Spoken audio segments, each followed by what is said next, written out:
Hi வணக்கம். இப்போது இந்த போர்டில் எழுதியிருக்கிற வேர்ட்ஸ் மட்டுமே போதுங்க. இது நமக்கு தெரிஞ்சாவே இங்கிலீஷ் இவ்வளோதானா, வி கேன் ஸ்பீக் இங்கிலீஷ் அப்படிங்கிற ஒரு கான்ஃபிடென்ஸ் வந்துட்டு நமக்கு வரும். எப்படி அப்படிங்கிறத பார்க்கலாங்க. இந்த வேர்ட்ஸ் மறக்காமல் நீங்கள் நோட் பண்ணி வச்சுக்கோங்க. இல்லைன்னா நம்மளோட வீடியோவை வந்துட்டு டவுன்லோட் பண்ணி வச்சுக்கோங்க. எப்பயுமே இங்கிலீஷ் பேசும்போது இந்த வேர்ட்ஸ் எல்லாமே யூஸ் ஆகும். என்னென்ன வேர்ட்ஸ்னு பார்த்துடலாமா ஒன் பை ஒன்னா? இப்போது ஃபஸ்ட்டு செட்டில் இது பார்க்கலாங்க. இது கொஷின் டைப். இப்போ நம்ம இங்கிலீஷில் பேசும்போது யாராவது கிட்ட ஏதாவது கொஷின் ரைஸ் பண்ணணும் அப்படிங்கும்போது இந்த வேர்ட்ஸ் எல்லாம் யூஸ் பண்ணுவோம். இங்கே பாருங்கள், வாட். வாட்னா என்ன? என்ன. வாட் இஸ் யுவர் நேம், கரெக்டுங்களா? அப்போ வாட்னா என்ன. விச். விச்னா எது. விச் இஸ் யுவர் புக், உன்னோட புக் எது. விச்னா எது. ஒய், ஏன். Why are you late. ஒய்னா ஏன். ஏன் அப்படின்னு கேட்போம்ல, அதுக்கு என்ன யூஸ் பண்ணுவோம்? ஒய். வேர், எங்கே. வேர்னா எங்கே. வென் அப்படின்னா எப்பொழுது. When. When are you coming, நீ எப்போ வர்ற. வென்னுனா எப்போ, எப்பொழுது.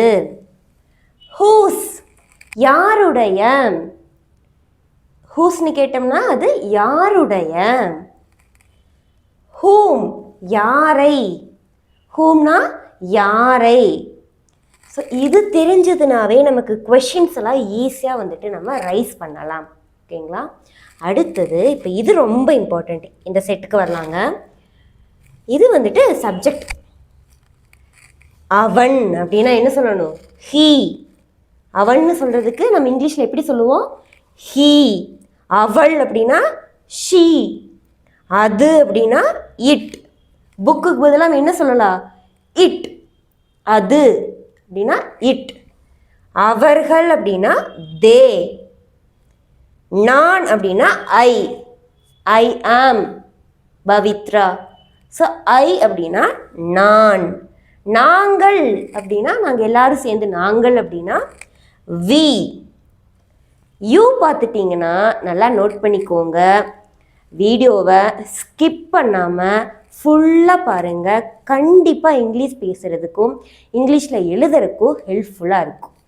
யூ அப்படின்னா நீ சொல்லலாம், நீங்களும் யூ தான். இப்போ தமிழ் எப்படி நம்ம வந்து ரெஸ்பெக்ட்ஃபுல்லாக பேசுறதுக்கு அப்படின்னா நீங்கள் சொல்லுவோம். ஆனால் இங்கிலீஷில் யூ அப்படின்னா நீ யூ தான், நீங்களும் யூ தான். மிஸ்டர் போட்டுக்கலாம். மிஸ்டர் போட்டு பேர் போட்டோம்னா ரெஸ்பெக்ட்ஃபுல்லாக இருக்கும். இதெல்லாம் நம்ம தெரிஞ்சுக்கத்தான் இங்கிலீஷ் வந்துட்டு ஈஸியாக இருக்கும். ஸோ ஃபஸ்ட்டு ஸ்டெப் எடுத்து வைக்கும்போது தான் கொஞ்சம் வந்துட்டு தயக்கமாக இருக்கும். எடுத்து வச்சு கற்றுக்க ஆரம்பிச்சிட்டோம்னா இங்கிலீஷ் ரொம்ப ஈஸிங்க. ஸோ ரொம்ப சூப்பராக கற்றுக்கலாம் வாங்க. இது பாருங்கள், இந்த வேர்ட்ஸ் எல்லாம் பார்த்தீங்கன்னா எல்லா விஷயத்துக்குமே யூஸ் ஆகும்.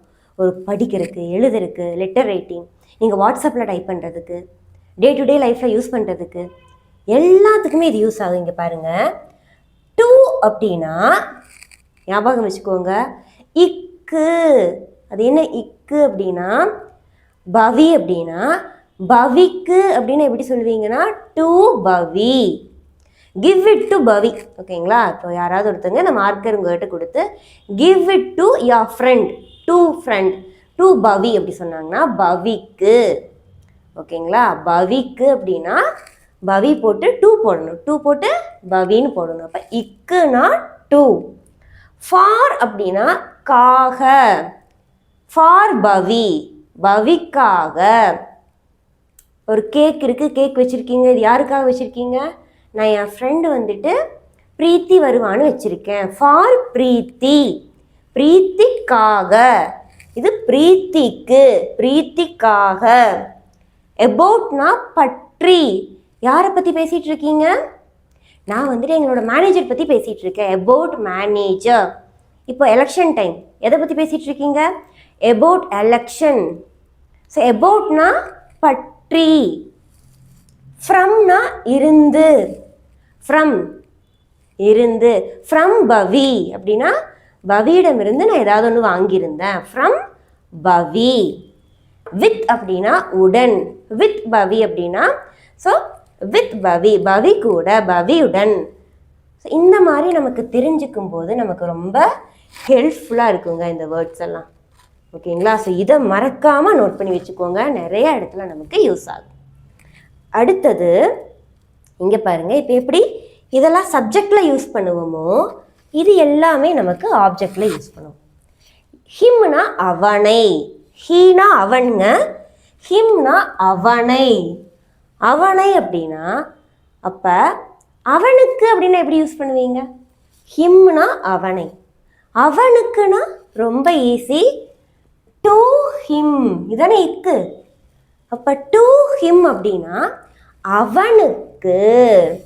இல்லை இப்போ ஒரு பேர் இருக்கு பிரகாஷ் அப்படின்னா டு பிரகாஷ் அப்படின்னா பிரகாஷுக்கு. ரொம்ப ஈஸியாக இருக்காங்க.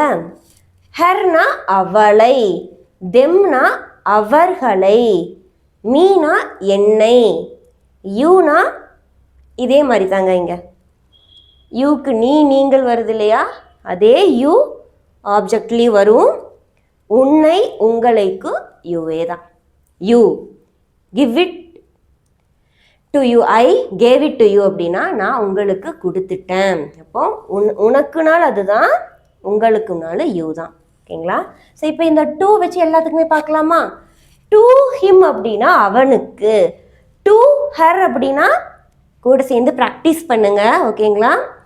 டு ஹர் அப்படின்னா அவளுக்கு, டு தம் அவர்களுக்கு, டு மீ எனக்கு, டு யூ உனக்கு அல்லது உங்களுக்கு. ஈஸியாக இருக்காங்க. அடுத்த வேர்ட் ப்ராக்டிஸ் பண்ணலாமா? ஹர் வச்சு இதெல்லாம் ப்ராக்டிஸ் பண்ணலாமா? டு ஹர் அப்படின்னா அவளுக்கு, ஃபார் ஹர்னா அவளுக்காக, அபவுட் ஹர்னா அவளை பற்றி, ஃப்ரம் ஹர்னா அவளிடம் இருந்து, வித் ஹர்னா அவளுடன். ஓகேங்களா? ஈஸியாக இருக்கா? அதே மாதிரி இருக்கும் பார்க்கலாம். தெம்னா டு தம் அவர்களுக்கு, அவர்களுக்காக, அபவுட் தம்னா அவர்களை பற்றி, ஃப்ரம் தம் அவர்களிடம் இருந்து, வித் தம் அவர்களுடன். இதே மாதிரி மீக்கும் பார்க்கலாம். டு மீ எனக்கு, கிவ் இட் டு மீ. ஏதாவது ஸ்நாக்ஸ் சாப்பிட்டுருக்காங்க உங்கள் ஃப்ரெண்டு, ஓகேவா? கிவ் இட் டு மீ அப்படின்னா என்ன? எனக்கும் கொடு. So give it to me, எனக்கு, டு மீ. எனக்காக அப்படின்னா ஃபார் மீ, என்னை பற்றி, அபவுட் மீ, என்னிடம் இருந்து, ஃப்ரம் மீ, என்னுடன், வித் மீ. ஈஸியாக இருக்காங்க. இப்போ யூக்கு நீங்களும் கூட சேர்ந்து ப்ராக்டிஸ் பண்ணுங்க. யூனா இக்கோ போட்டா, டு யூ போட்டா உனக்கு அல்லது உங்களுக்கு, ஃபார் யூ உனக்காக உங்களுக்காக, அபவுட் யூ உன்னை பற்றி அல்லது உங்களை பற்றி, ஃப்ரம் யூ உன்னிடமிருந்து அல்லது உங்களிடமிருந்து, வித் யூ உங்களுடன் அல்லது உன்னுடன். இவ்வளோதாங்க. இதை வந்துட்டு நம்ம நெக்ஸ்ட் கிளாஸில் பார்க்கலாம். மறக்காமல் லைக் பண்ணிக்கோங்க, சப்ஸ்கிரைப் பண்ணி வச்சுக்கோங்க. இங்கிலீஷ் ஈஸி தாங்க, இங்கிலீஷ் பேசுங்க வித் பவி.